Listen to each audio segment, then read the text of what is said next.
What's up, family? Welcome to the Cross Perspectives podcast. It's your boy Jamin here. Once again, we're back at it. Another opportunity to just have real, genuine conversation. No fluff, no gimmicks. Just look at things from a different perspective. As always, I'm here with my co-team partner, Miss Naomi. Hello. That's all you got for us? Yes. Just a basic hello. Listen, we're coming off a break here, so holiday break. It has been a holiday break. Was Little it? debrief. Yes. Time for less stress, Yeah. relaxation. You want to introduce our guest? As you can probably already see, we got a special guest in the house with us. He's no stranger to the Pittsburgh area, none other than the one and only Pastor LaFawn. You want to give a shout out? Hello, everybody. Glad to be here. Just glad to be here. Just glad to be in the number today. How was your holiday? Oh, it was wonderful. I was able to rest. Oh. I was able to rest. I left my phone off for most of the holiday. Oh. I didn't respond to any text messages. I slept a couple extra hours. So I'm surprised to hear that because the holiday is the marathon time. It's like Christmas is go time. See ya me. Yep, it is. However, rest is always important. I'm here for that. I can't go without resting. I hear you. I can't be on go without resting. So you're not I took my time this year. Boots on the ground. Just we're gonna have a Christmas service, a Christmas Eve service. So I did everything in advance. So we had Christmas service, but we pre-recorded it so that we could spend time with our families on Christmas. Smarter. That's Not right. harder. Now the 2 weeks before Christmas. Now it was very hectic. I didn't get any rest, but I was able to catch up over the holidays. So that was a wonderful thing. That is. So for our guests that don't know, share a little bit about yourself. Oh, okay. I am LaFawn Flood Francis. I am born and raised in the West Mifflin area. I currently serve as the senior pastor of the Second Baptist Church of Homestead. Second Baptist, shout out. Yes, it's the greatest church on this side of heaven is what we call it. I know we got some other churches that represented. I know we got a good one represented here, but Second Baptist is the best church this side of heaven. That's what we love to say. That's what we love to say. And I'm born and raised in the area. I recently came back last year to take over the leadership of Second Baptist Church. I was just finishing up my degrees. Did 4 years at Morehouse College and then 3 HBCU. That's right. The best. I went to Bennett. So. Oh, you're my sister institution. Yes. God bless you. Yes. That's extra favor then. Hey. Favor ain't always fair. Jamie, right. You went to Penn State. I'm sorry. Oh, bless her. It's okay though. It's okay. Bless you from It afar. wasn't my top choice, but we made it happen. Look at God. Yeah, but it was a great experience down there. And then I went off to New Jersey to study for my master's of divinity. And so it was a great time. And then now I'm back home. God called me back home. And so I said, how do you feel about that? Because leaving Pittsburgh and experiencing different cities and then coming back, you're just like, oh. Exactly. Exactly. That's it. When I came home, I probably, for the first 2-3 months, I was depressed. I hear you. Because God told me to go and I knew it was what God wanted me to do. Ooh. However, sometimes when God tells you to do something, it don't align with what you want to do. Because that's part of the reason why I went to Atlanta for college. I wanted to get out of here. I hear you. Wanted to get away. One-way ticket. Yep. I wasn't planning on coming back, but the Lord knew it was in His plan to make me back here. I think we all have that story because I said when I was a senior in high school, because I grew up in Greensburg, I was like, I'm not coming back. Okay? I'm not coming back. But the financial part of it got real. Mm-hmm. And my mom was like, come on home for free. Yeah. And I was like, oh. And I was like, that's okay though, because I'm only going to stay and get my degree and then I'm going to go. Yep. And it didn't happen like that. So here we are. Listen, when I said I was coming back, I said, all right, I'm going to just come back briefly. And then the Lord orchestrated Second Baptist to happen like just in the nick of time. And I was like, God, you sure? Yeah. And then he was like, this is where I wanted you to be. And so I was like, you sure? Yeah, right. I want to go back to Atlanta. That part. So I have to put in this disclaimer that like you're under 30. Yes. So for you to come back home and be head of a church, this is your first church? Yes. Yes. How do you feel about that? Like how are you received? Like how's your year been? Our year has been fantastic. Okay. As far as the church is concerned, it's been fantastic. We've been growing. God has blessed our church. We've had in just a year over 100 people join our church. Our church is growing younger. I was about to ask what demographic do you Yeah, so we when I got there, we were of course majority older. Our church is 120 years old, and so you can only imagine the people that are there. Yeah. Most of them have been there for a while. Well, how did they receive somebody young? Because you know they'd be like, it "Boy, was- you wet behind the ears." God. It was God. It was Okay. God. And some of them still struggle. Some of them still struggle. I ain't gonna act like we got it all together. We solved Yeah. all the Yeah. We ain't solved it yet. Yeah. But there is a good group of people who are open to what God is saying through Okay. me. One of the benefits and the blessings of being from here is that people have saw my ministry over time, and so it's not like I'm new, Mm-hmm. and so they can receive it a little bit better. So being born and raised in there, sometimes they still try to son me every now and again. And I have to remind them that I'm not your son, I'm not your nephew, I'm not your grandson. Oh, you had I'm your to pastor. lay it down. But there's more times when they're like, okay, I've seen him from the time he was a youngster doing work in the church, growing in ministry, gone, and I've served in various capacities of ministry, served in mega churches, small churches. Yeah. I've done it all. So now that they see that I'm actually, They trust there's you. there's some elements of trust, and then there's some evidence behind it. Hey. The work that I do. Okay. So because you had a majority older congregation, what was the way that you attracted the younger ones? Because you know, generations past millennials, they don't like to go to church. So Yes. what was your take on, you know, how am I going to do this? You know, I was under the impression that many young people, they don't have a problem with church. They don't have a problem with God. They have a problem with the way that we do church. Right? And Wait, my so- daughter does this. Clock it. Hey, Bree. And so we had to. So we had to just say, okay, I don't mind doing things differently. I don't mind being open to things differently. But as well, I honor traditions. Yeah. You know, the first year I really didn't change anything. Okay. Believe most people think I've changed a lot, but only thing I've changed is the way that we show up. Okay.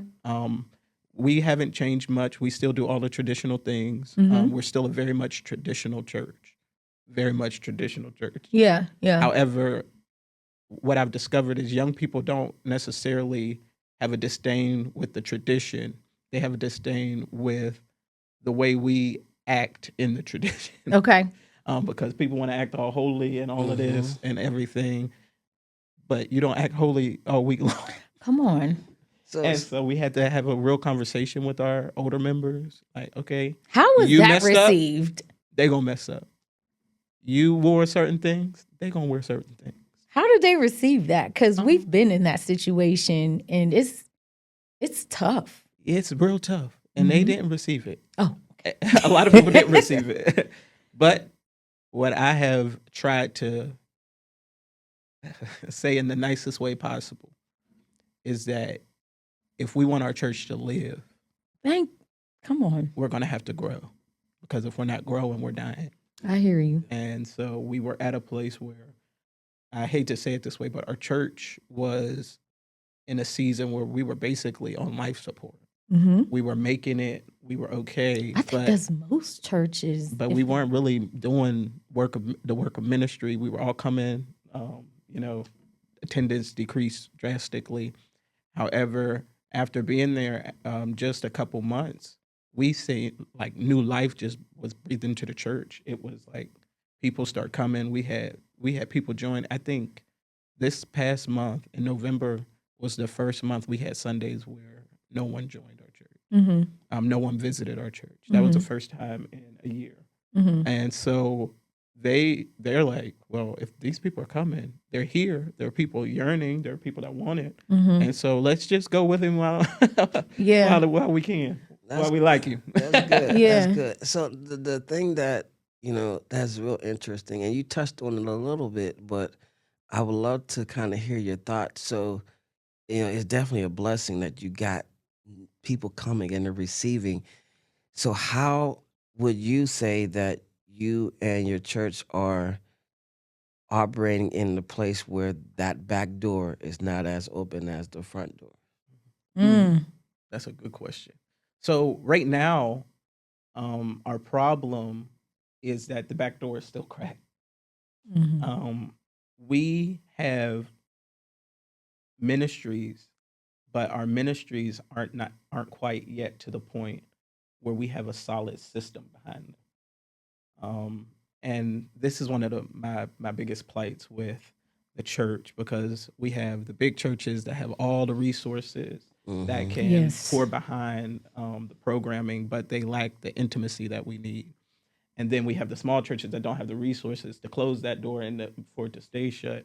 However, we have the intimacy that make people want to stay. Yes. And so when people walk into our church, they feel something, Mm-hmm. and that's what's kept them there thus far. They feel it. Yeah. What do they feel? I really can't name it yet. Yeah. It's the spirit. That's what Yeah. that's what I've been calling it, because it's not anything that we can actually Pinpoint pinpoint. to one specific. Because I mean, I'm gonna go to our stereotypes. When you walk in and you encounter the usher board, it's the same usher board that's probably at y'all church. Mm-hmm. Some people that we try to avoid, some people that we love. Mm-hmm. But when you walk in to our church, no matter what visitor I talk to, they say, "Oh my goodness, this was the nicest church I've ever been to." Mm-hmm. I'm Mm-hmm. like, "My church, nice church." No, but that's Because real. it's all based on impressions. And I Mhm. think nowadays, especially with the younger generation, a part of, and you start seeing it now, and it's everywhere. It seems like, the three B's: believe, belong, become. And it's Mhm. like they just want to be able to be in a place where they're received and they can believe and understand and learn, but they want to feel like they're welcome. They want to feel like Mm-hmm. they belong. And I think part of that is, it might not be something specific that is keeping them or like pulled them, like, a crazy choir or a crazy hooper or, the crazy musicians. But sometimes it's just, you know, oh, that person actually thought not robbery to talk to me and ask how I was doing, Mm-hmm. They offered me to see, they welcomed me, we received visitors with a visitor card or something, and just feeling like they're a part of something. Sometimes that's all it takes for them to be open enough to receive whatever is there. And I think sometimes, as you mentioned, sometimes the bigger that we get, we lose sight of those meaningful, intimate moments that you can receive with a small knit group. And, and that's why, I think it's really important, you know, that you have ministries that are obviously aligned with the mission and the vision, but they're also presented in a way that is welcoming and open to, those that have those gifts. And I think something key about ministries is how our churches have typically done ministry. It's been just doing what we do. We want to serve ourselves. We want to have our own parties. We want to have our own fellowships. We want to do this for us and our church. Our members are this. But what I've tried to push Second Baptist to do is consider anybody else before you consider yourself. Right? Our ministries aren't for Second Baptist. Our ministries for anybody in the community. Our ministry is not for the people who pay dues. Our ministry is for anybody who's in need, right? And so when we started to make that shift, that started to make our ministries attractive to young people. Like, okay, we're not coming to this monthly meeting just to have a conversation. We're planning so that we can align with the vision, the mission, so that we can actually do something and achieve something. But most ministries are just existing to exist, which I don't need 35 ministries if 30 of them ain't doing nothing. That's true. That's true. That's really true. You know, we mentioned this briefly on our last podcast, um, and it was a question about how, you know, we're so used to this world of competition with churches, and it sometimes gets to a point where it's actually hurting the community because you got multiple churches in the same community, Two steps but away you from don't each other. see partnerships, you don't see collaborations. You see, oh well, we're doing this. Let's do something different, or let's do something that might outstage them instead of trying to find ways to connect and come together. And you know, Homestead, there's tons of churches in Oh, that every area, corner, youngs Every and every corner. olds, Baptists, We got AMEs, Pentecostals, Pentecostals. non-denominationals. We got white Christians, black Christians, Hispanic Christians. We got a Korean church across the street from us. We have Oh. another Baptist church right down the road from us. We have AME church right around the corner from us. We have a Presbyterian church right there on the same street. It's like everywhere. So how do, well, maybe this is for you. How do we, as a church, really put the community forward, where it's not about trying, because like I said, got tons of churches, the same community, it's the same footprint, the same people. How do we get away from trying to get the most of the people in the bunch and just work on just doing it for the community? And if people come to my church or your church, whatever, we're all still building this community, and we're collaborating, and we're doing things that's ultimately serving our purpose. Whether you walk in my door, whether you walk in that door, you're still going to feel the same love and support in this community. So how do you guys partner or kind of build that connection with the community, even if it relates or correlates or intertwines with other churches in the area?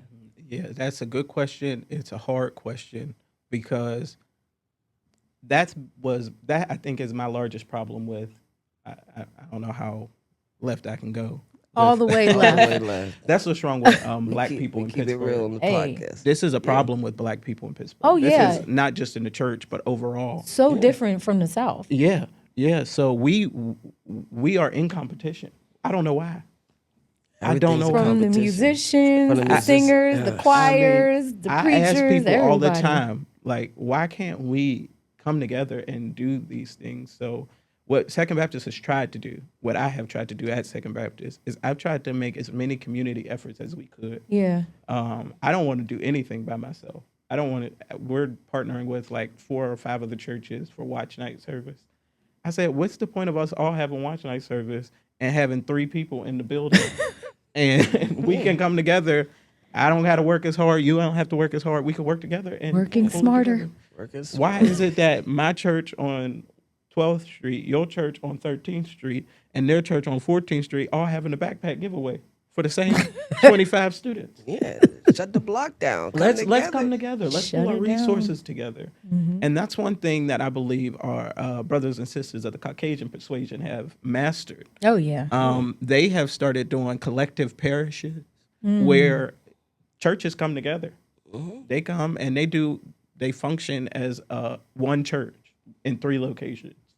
They function to meet the needs of their parish. And that's what we have to start doing, plain and simple. It hurts because a lot of our churches, they have started in a sense of creating identity for self. And so, it's hard for Sister So-and-so whose family started this church to leave it.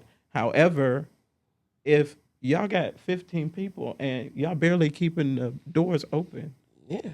why not join with the church 2 doors down? Look, the Catholics will shut it down in a minute In a and minute, merge. and merge. They will merge a church We're in gonna a close that minute. church. We're gonna join these parishes together. We're follow gonna put the these cabal 2 here. together. And then they keep their buildings and they rent them out and they Yes. do all type of stuff because they have already set up endowments and all of that stuff Yeah. that set them up financially so that they never have to cease existence, but they work together. They work together, and I think that's the biggest thing is just getting rid of that competitive nature, and it's and And it's not just, outside the church, it's even in the church. 100%. Oh yeah, Walls ministry against and- ministry. Mm-hmm. Like Lord Jesus. Somebody let asked in. me this week, as a matter of fact, how is it pastoring in Pittsburgh? Ooh, And I said, that's a deep question. I've never pastored anywhere else, so I guess I don't have the full experience. However, I've served in different churches in different places. I've served in churches down in Georgia and New Jersey, and the thing about the South is the churches in the South, they come together. They serve the community. Now, of course, there are outliers that are very into themselves and all of that. But in the South, it's more about the gospel and the people. Yeah. That's what it's more about. Yep. Here, it's all about the person, the preacher, Who's the preacher? the church. It's all about the person. And the problem that I had to respond with this question is I can't. It's hard to serve here because the pastors who've been here for years, they Gatekeep. gatekeep. They gatekeep. Not only do they gatekeep, but they try to pit the new pastors against each other without doing it directly. They want us to compete to see who's going to be the one, right? And I was like, early in my Let's talk ministry, about that. I'm not going to compete with anybody. How has it been, because this is your first year networking with like the local scene? It's been preachers? very easy and very hard. Okay. It's been very easy in the sense I'm very confident in my call, Yes. and because I'm confident in my call, I have done the work behind it. And so I hate to say it I don't say it in an arrogant way, of course, but I'm kind of well connected throughout the country. I know preachers everywhere. And so it's been easy in the sense of people knew me before I knew them. Okay. People already had perceptions of me, which all of them weren't perfect or good.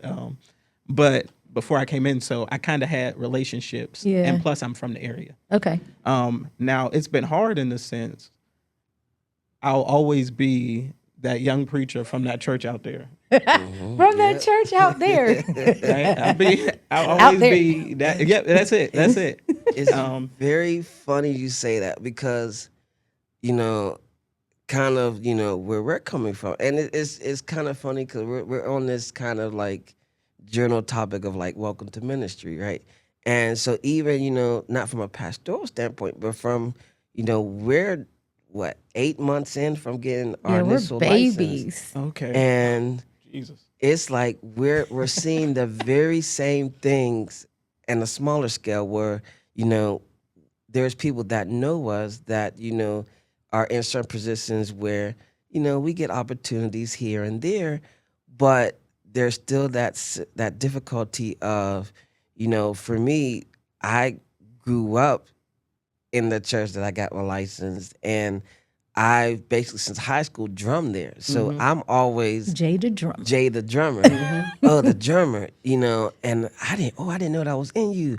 Oh, I didn't know. Or I just see you as this drummer. And then you're out there trying to network, and then people start knowing you as this person, and then you kind of don't get the support. And it's kind of like you're gatekeeping. And then, we battled a little bit of, the three of us getting our licensing together, going through the process together, doing our initial sermons the same night together.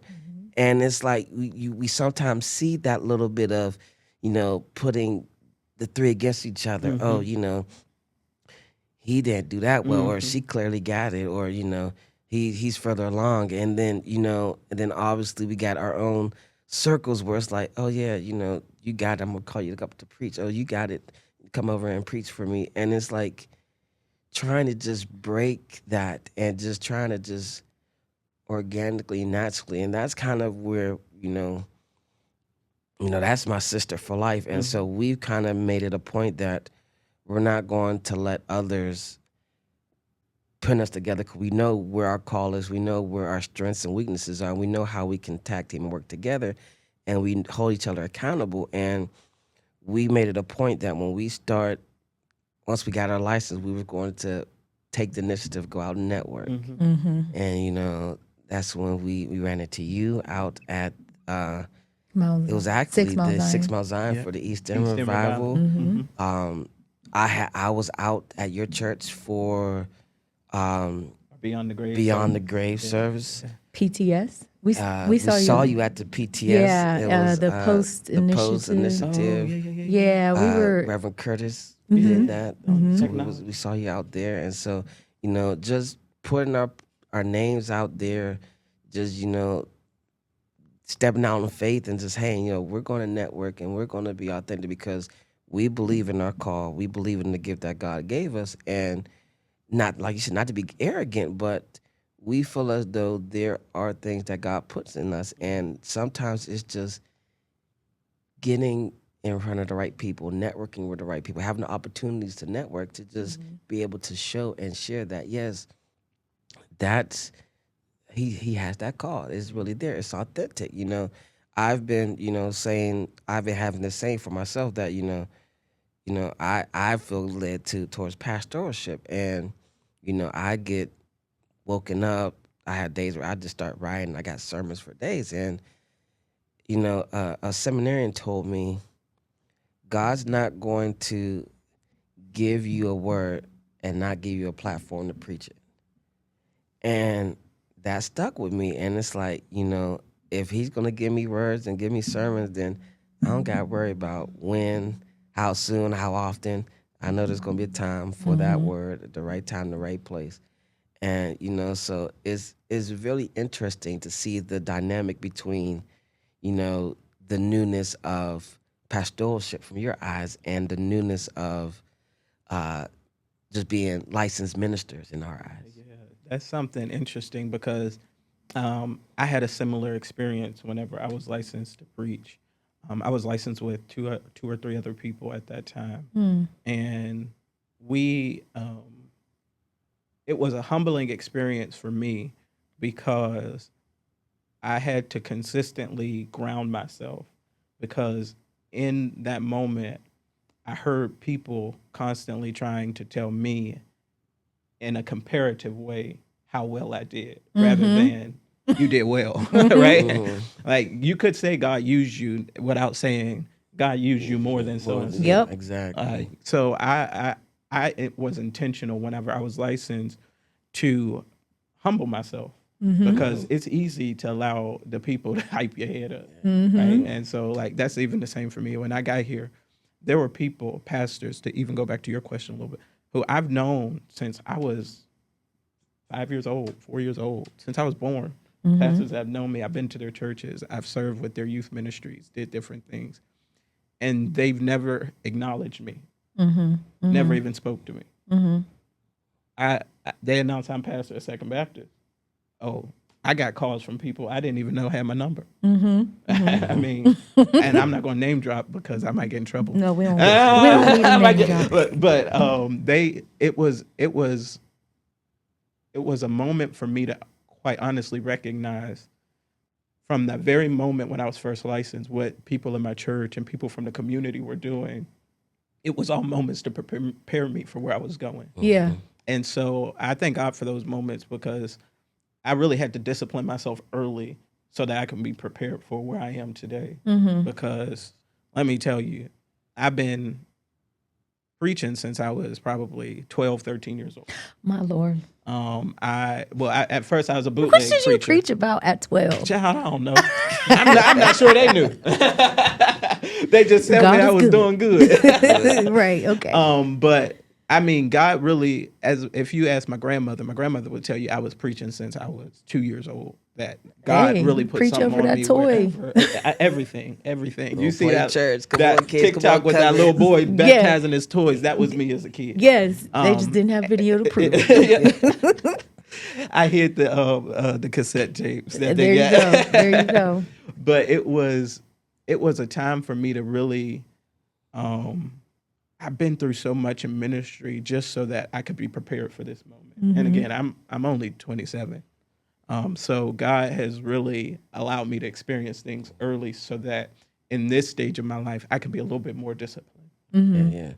Because the Lord knows That's I'm good. young, so my spirit, that spirit be wrestling. Do I follow Jesus or do I do what Yeah. I want to do? Mhm. Right. Uh-huh. Even in pastoral leadership, I tell my church all the time, I know what God tells me to do, and I love you because God tells me to do that. Mm-hmm. But there are some times I want to, when y'all do some things, I want to say some words I can't say. I Right? hear I it. want to say them. Come I on. do, Be and that's honest. real. Yes. And I think for a long time we put up images of pastors and preachers as if they ain't human. They don't live real lives. Like y'all get on their nerves too. Yes. And that's one thing that I have a close group of friends who are clergy, ministers in different aspects who are all around the same age. And that's one thing we vowed to not put ourselves on a pedestal or try to live up to an image of preachers and pastors whom we know did not live the life in which they said that they They lived, said that. Mhm. or even that people said they was living. And so that's been the liberating factor for me. I'm not confined by anybody's expectations or opinions.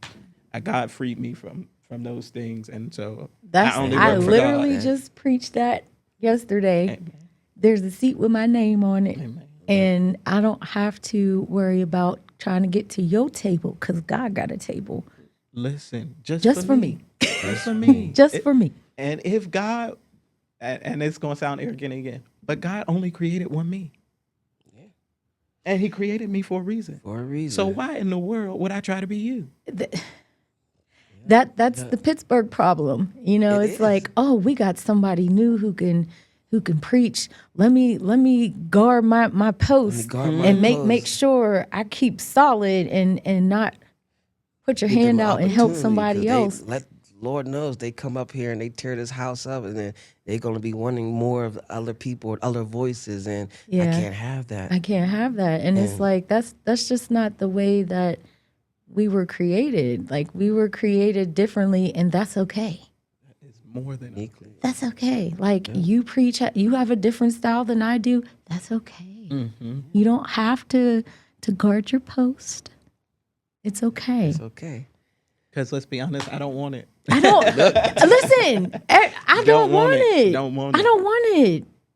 But that's neither here nor there. You you touched on this, and I want to kind of circle back to this a little bit and dive a little bit further. So you touched on preparation and being prepared and the experiences and just not being swayed by opinions. And we're a room of I graduated seminary. I'm in May. She's done in I'm May. almost there. Almost That's there. You're South done. And so I'm really curious from your perspective, now that you're a pastor and you've done ministry outside of pastoralship, what have you experienced that seminary didn't teach you? Oh, everything. Everything.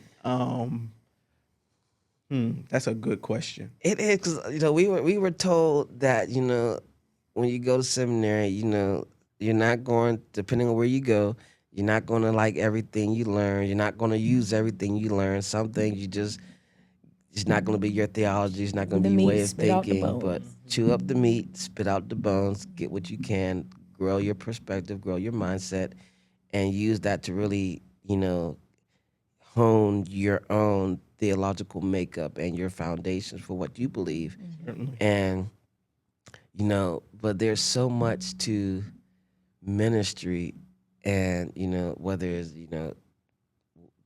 general ministry, pastoral ministry, that you just don't learn in seminary, or they may cover it, but it doesn't really become real or relevant or applicable until you're actually in it.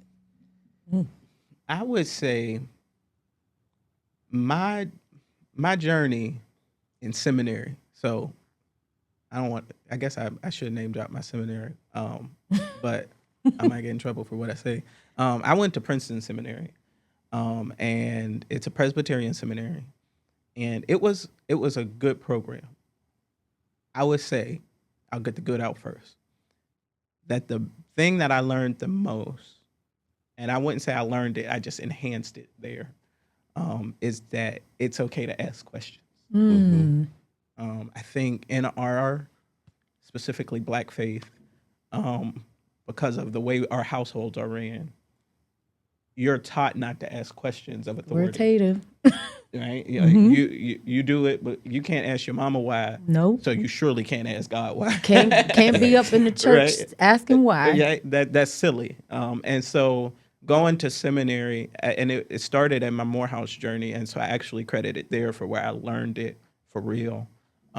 Was that it's okay to ask questions? Like, okay, I can question my belief. I can question scripture. Yeah. It's okay to do that. Like, we can say certain things just don't make sense. Like, okay, all right, I'm not going to do any of them here because I don't have enough time to unpack them right now. But there's some scriptures in the Bible that just don't, like, you're going to ask some questions. It don't make sense, right? There's some ideas that we have in our churches that are unexplained that we need to ask questions about. And it was in seminary that I felt free to ask those questions. Yes. And then whenever I came back into different spaces, back at home in different churches, I saw it introduced in different ways.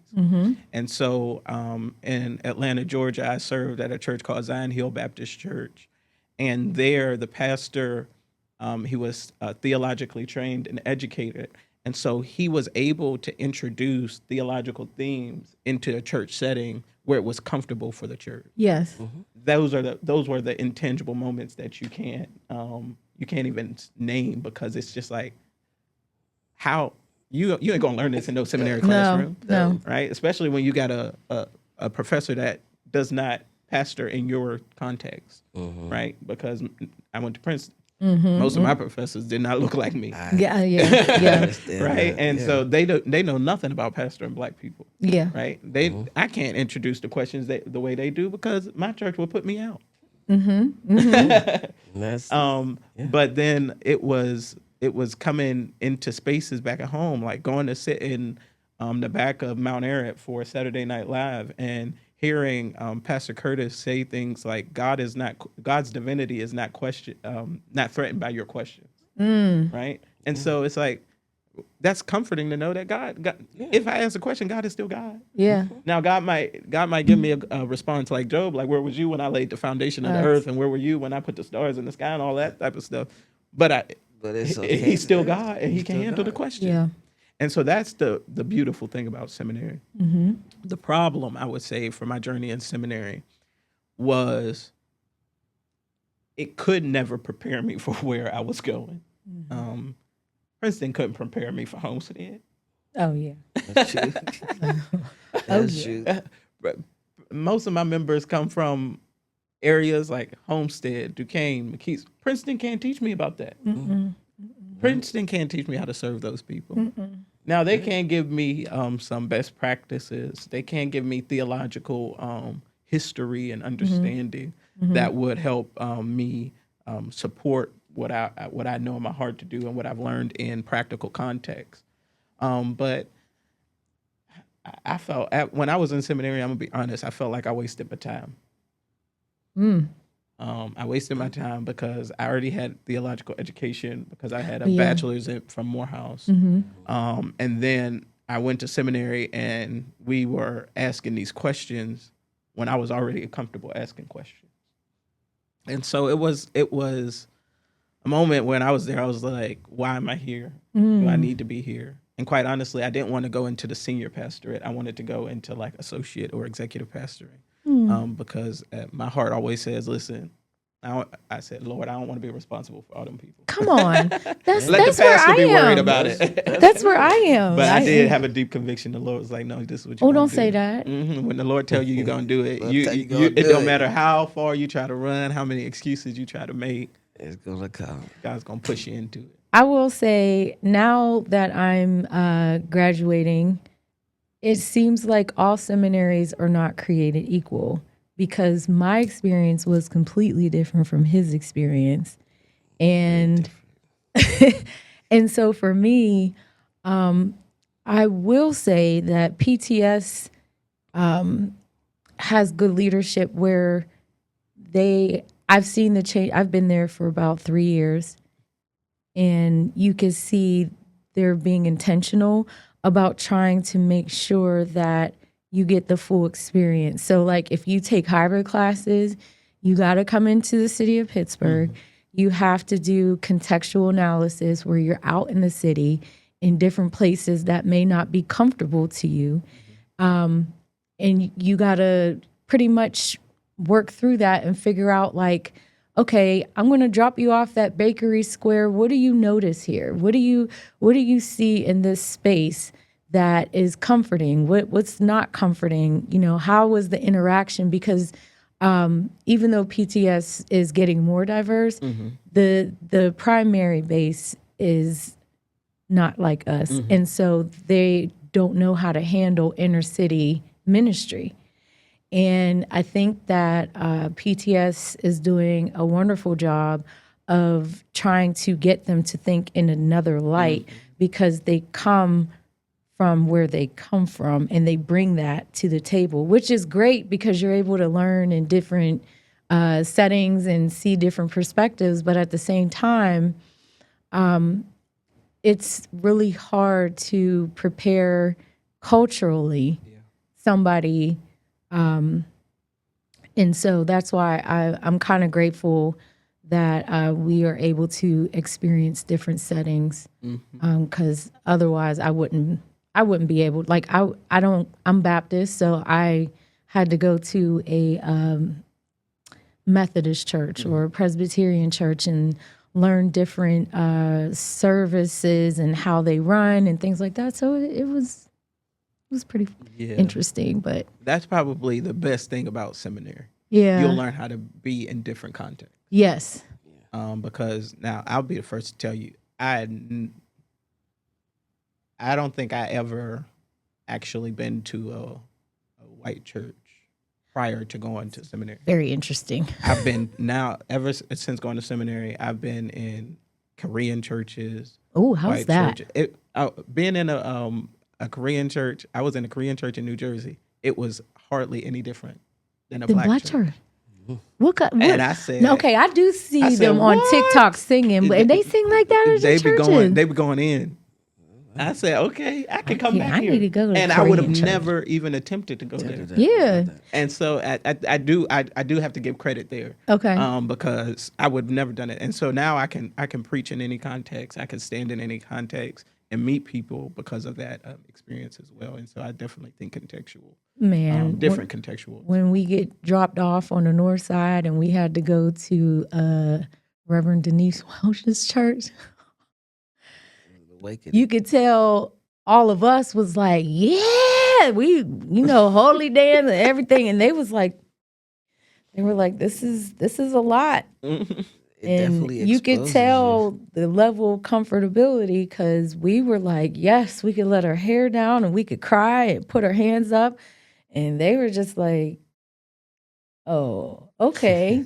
So, it was a good experience for them. Yeah, and since we're name dropping, so I've come out of Liberty University for my MDiv, and the biggest thing for me was really, it's like a traditional Southern Baptist style, like seminary, and there was a lot of, you got to learn it and understand it this way, and your grade depends on it. So, even to a point where, what really brought it to light with me was my exegesis course. Because, I had, at that point, just started, writing, and it was like, you have to write your sermon this way. You got to break down the text this way. This is how you exegete the text. You need the historical context. Oh, You no. need the geography no. behind it, the X, Y, and Z. Oh, no. Then you got to bring it home, then find the application, then how does it connect back then? And you got the structured verse by verse, That's line why by they line. controversial. I And can't. it was like, it was their way of showing you how you break down the text. And I get the understanding behind it, but not everyone dissects and preaches the same way. Mm-hmm. And it was like from that course that I really learned that it's really, I hate to say it, do as the Romans do because they you need to do this to get this grade. And it's one of those things like, chew up the meat, spit out the bones. But like I don't write this way. And What'd you have to write? I had to write I had to write about Paul's suffering. Oh Lord. Oh, they. And I didn't know because I took my very first semester. I took the New Testament class first. I took it backwards, and Black people is Paul's the man. So I'm Paul's the like, man. okay, I'm coming up in there, and all of my other fellow seminarian women were like, "Oh, we don't do Paul." Yeah. Oh, why? He's massaging. I said, oh. I never looked at it like that because we always look at Paul as the champion for Black people. And it's one of those things that you really, and that's the one thing I can say with seminary, like because I did my seminary online, and so there was a lot of discussion, post-discussion conversations, and you really have to read and comment, so you really see people's diverse thinking, Mm-hmm. and there's a lot of it. it's a lot of it, That and I didn't even think of. and it's like you can really find yourself in like heated discussions because it's like, well, where are you thinking and where are you getting this thought from? It's like, oh, I never thought of it from that perspective. Yeah. You know, for one, I think we had a discussion about parables, and the discussion was about the prodigal son, Mm. and everyone was talking about the son who left. And this whole discussion was, how do you feel about the son? How does this connect with real life and alcohol? And me being, the devil's advocate, I'm like, well, what about the one who stayed? Yep. Mm. And, oh, what do you mean? And people stay and all that. And that actually led me to write a sermon that I ended up there preaching when I went out about the forgotten son. Yeah. Because it's so, you get so many different perspectives when you read scripture. Mhm. And depending on where you are in life, depending on how you read it, where you are when you read it and you dissect it, you can really pull different angles, different sermons from the same script. Mm-hmm. And the key is authenticity. Because Yes. while you look at it one way, I'll look at it another Mm-hmm. way. Naomi will look at it one way. And we'll all look at it different. But if you give it to somebody else, they'll find something completely different. Mm-hmm. But just hearing you from your context, I preached a similar sermon not too long ago, Lost in Your Own Backyard, Mm. where we talked about that other brother having his problems in the back because most of my people who come into the church, they ain't people who left, they people who still Who's here. they? Still lost though. Yeah. Lost. Yeah. And so I think that's so important. And that's, one of my areas is preaching. I am big on preaching. I'm a homiletics person. Mm. And so I'm always looking at different creative ways to look at the text. That's the origin behind that Beyond the Grave service.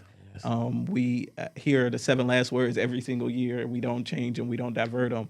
And so I was like, well, what happens after resurrection? What happens after, Beyond the Grave? Something has to happen. You're the only one. And so we had a Beyond the Grave service, found 5 words, got 5 preachers, and said, now let's preach this let's between Jesus' resurrection and ascension. Yeah. Yeah. And That it was was powerful. it was crazy. That was powerful. We had we had the service. Everybody was given time limits like we do for 7 last words. Nobody stuck to their time limit. So if anybody's watching that was on there, that was a setup. they gonna get it this year. They gonna get their mics turned You on. had some Listen, power. you got to. You had You some got to. You powerhouses. got to put some boundaries But I around was it. sitting on that front pew so worried. I said, "Oh, the Saints is leaving. It is 10:30. I know there Oh, they ain't nobody love 7 behind last me." words, 10, I said, 15, and 5. Jesus. They love They're all the going. last I turned words. around and they said the whole church was still They were packed. still There there was 'cause it people in the was- overflow room. I said, "Wow!" And they stayed the whole time. They stayed the whole time. I said, when because- we do stuff authentically, when we do innovative, I'm like, people love what Christ has to offer. All we got to do is offer it to him. Yeah. Yeah. That's Well, good. I have a question. Well, we only have 10 minutes, but anyways. Yeah. So, like, because you are trying to usher in the new generation, and the new generation is very fluid, how do you navigate fluidity as far as for homosexuality and all the things that most of the younger generation are very comfortable with, and they have an issue about coming to church because they feel like they're going to be judged. So now that you're like opening up your congregation and it's becoming more younger, like what is the idea, or what is everybody's energy around, same sex couples and families and things coming in, or is that not like a lot? So this is let me make sure I'm correctly characterizing how we're handling this. We are a church that is old school and traditional. Okay. We're a church that's straight up. I have tried to have our church have an open heart, because, I mean, there are people coming from every stage, every walk of life. And I believe everybody deserves to have the impact of Christ in their life. That's just me. Now, one thing I've made crystal clear to Second Baptist is that I won't do anything at our church that I believe goes against my convictions and my beliefs of what God has called us to do. And so we've had to have some tough conversations. Okay. One has been around same-sex marriages. Before I got there, the church has made they made a vote and a declaration that Second Baptist does not acknowledge same-sex marriages, and they won't perform any same-sex marriages. I came in, and that was one of their questions for me as a candidate, and we ended up doing a Bible study lesson, and somehow, some way, we ended up in that conversation. And we've had to address it multiple times because our older membership is kind of clear on their perspective. Our middle age and younger congregation, they're kind of in between for multiple aspects, because some of them are wrestling with identity, and then also because some have family members who they're trying to understand how to handle this area for them. And so I have a personal belief at this moment that I'm still trying to figure out what God is saying to us in this season. I'm not a person that will make a declarative statement of there is no same-sex marriages that are going to happen here. Right now, I was completely transparent with my congregation, as I don't know. Yeah. And that's okay. Because multiple reasons.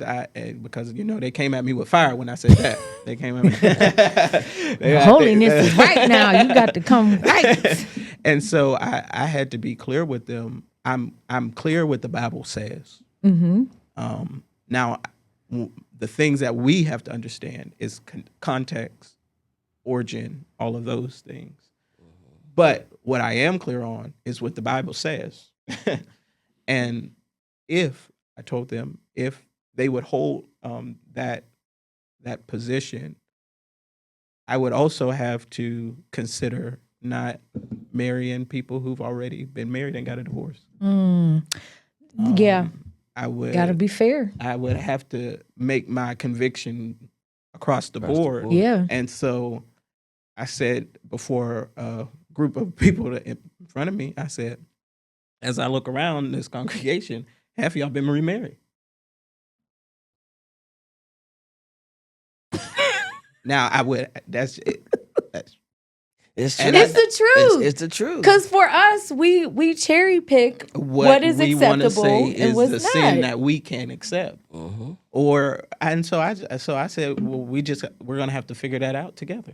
And until God reveals it to us. Now, we haven't had any same sex couples come to us and ask us to marry them, but we're gonna when and if that happens, we will have to come to a decision. However, Second Baptist did make a decision, but I did let them know my decision as well. That's smart, and I like that. I like that you're transparent about it because it's a sticky subject. Yeah. And I think, we only got 5 minutes. Okay. But I think the most important thing is they're still human. And that's the part of the older generation that they seem to forget, that they're still human too. Still human. And the gospel is clear. Yeah. We got to love everybody. Everybody. We got to be neighborly to everybody. Everybody. Right? And so I'm a person that believes my convictions are primarily based off of what Jesus has said. Mm-hmm. Mm-hmm. Love the Lord with all your heart, mind, and soul, and love your neighbor as yourself. And that's it. And I That's love all myself. you got to do. And I know I mess up. Yeah. I know I do Yeah. things that my church don't agree with, my community don't agree with. Some things I might not even agree with, but I Yeah. still happen to do them every now and again. Yeah. Mm-hmm. But I still love myself. Still love yourself. I ain't going to forfeit that love for myself. Why would I forfeit that love for somebody else? Yes. And I think we as the people of God have to get to that place where we can be like Jesus in such a way where we're not running people away from him, Mhm. but we're drawing others to him. Amen. That's what I try to That's do. good. That's a word. That's a Amen. word. Look, we're Amen. gonna wrap this up. We gotta show off our Naomi, shirts. let's get to that. We got a little bit of We time. got a little We'll bit get of to that. time. You like my shirt? So as we Love it. we Jesus, got y'all some didn't tell me. hoodies. We're No, I'm gonna hook you up. But shout out to Summer, who is the owner of Jesus Be Knowing. Oh wait, Jesus be knowing. Jesus Be Knowing. She's from Pittsburgh, and she has a clothing line for Christian apparel. And we're gonna get you a sweatshirt. What's your color? Whatever one y'all get, I'm gonna get the other color because I like both of these. We You going Steelers fan? They got Yeah, black I was and about to gold. say Oh, if you're a Steelers fan, we can get you black and gold. Oh, one. I love the black and gold. Okay, well There you there it go. is. Yes. Yes. Oh, So I'm so shout out excited. shout out to Summer and go to her website, Jesus Be Knowing. I hope it's JesusBeKnowing.com. Jesus be knowing. Well, go on Facebook. Go on Yeah. Facebook. Look her up. Google her. Google. Hey, we'll confirm. We'll put it in the bottom Yeah, right put so it in you the can box. see. Jesus be knowing. We Jesus don't be be knowing. knowing. Listen, because we don't know. But it was a pleasure. It was a pleasure to be I It here. was love- a pleasure. I am praying for the both of you, your Thank you. ministries. I know it's hard, so I'm praying for you, especially as young ministers, young people trying to find your space in the church. I understand it's hard, and so I'm praying for you. My request from you both: Yes. just don't give up. I Don't hear give it. up on the church. I hear it. Don't give I up on hear the it. church. Amen. And Look, we're going to pray for you too. Pray we're gonna hard. pray Pray for hard. you. We're gonna pray hard. We're going to pray without for you ceasing. too. Pray hard. Because I know 1 year in, you've done so much, and we've seen so much looking on the outside looking in. So I have to say we're just really impressed with everything that you've done over the past year, and it's very inspirational. Not to the point where I went to church, but for him, it's very inspirational for you. Praise God. It is. I'm gonna stick with your goal of the executive pastor. We could probably make that happen. I was Lord about to willing. say we ain't got time, but y'all gonna have to invite me back for another episode. Oh yeah, Oh, for because sure. we not done. Here's We're the not done. key, though. What I tell people all the time, it's a key aspect. Pastoring does not have to look like it always has. Oh, that's a good one, but I don't want it. I've been trying to tell everybody, especially young people, young ministers, that pastoring does not have to be in a physical church, standing up in a pulpit, preaching from a lectern every Sunday. But pastoring can be intentional communities created where we walk together and follow Christ. That's good. Good. That's something to ponder. And I'm gonna that's hold what we on to be that. called- that's what God calls us to for real. Okay, That's good. I That's like good. that, and I'm gonna hold on to that. So when you start bothering me, guess what? We can hold on to it. Look, we got 30 seconds left. Hurry! Miss Naomi had this great idea where we asked, what was it? One or the other. One or the other. One or the other. So we're gonna throw some options out there. You gotta pick one. Can't think about it, just gotta choose. All right. Are we a hooper or no hooper? If the Lord gave me the gift, I would be a hooper. Water or coffee in the pulpit? Oh, Water, hot or Water. cold? room temperature. Room temperature. There it is. All right. Preaching to a full house with no amens or a small house with lots of amens? A small house with a lot of amen. Okay. I'm here for it. Traditional robes Oh, come on. or Traditional caftans? robes. Or what? Or what? Those little caftans, those African garments. Oh my goodness. Oh, I don't know what that. Well, I do both. Okay. I do both. Suits. I don't have a robe. I can't do it. I can't do it. Oh, we love the robes. Ah, I'm he want traditional. a I robe love the so robes. bad. No. Robes are great. I'm all for the robes. Mm. All right. I'm brave about that one. 3-piece suits or sweaters and slacks. Sweater and slacks. Are we sneakers on the pulpit or we dress shoes? I prefer dress shoes, but I do sneakers all the time. All right, do we got meetings after church or after No. church nap? Nap. All right, there we go. Look, thank you guys for watching. This has been Cross Perspectives. We're so thankful for our guest, Pastor LaFon, at Second Baptist Church in Homestead. Services not- start at 11 o'clock on Sunday mornings. Y'all can come and be a part. Please. I'm we on gonna sneak Facebook away. and YouTube as well. I'm gonna sneak away from my. We're gonna sneak away. internship. We're gonna come visit when we get a chance. We're gonna slide in the back. Slide in the don't, back. Don't do what some other preachers do and they call you up. They beckon you Yeah, up to the would. pulpit. Nah, I'm cool right here. I'm cool right here, Pastor. I don't need to sit up there. All right. Are we good? Peace. Thank you. Bye. See ya. God bless you.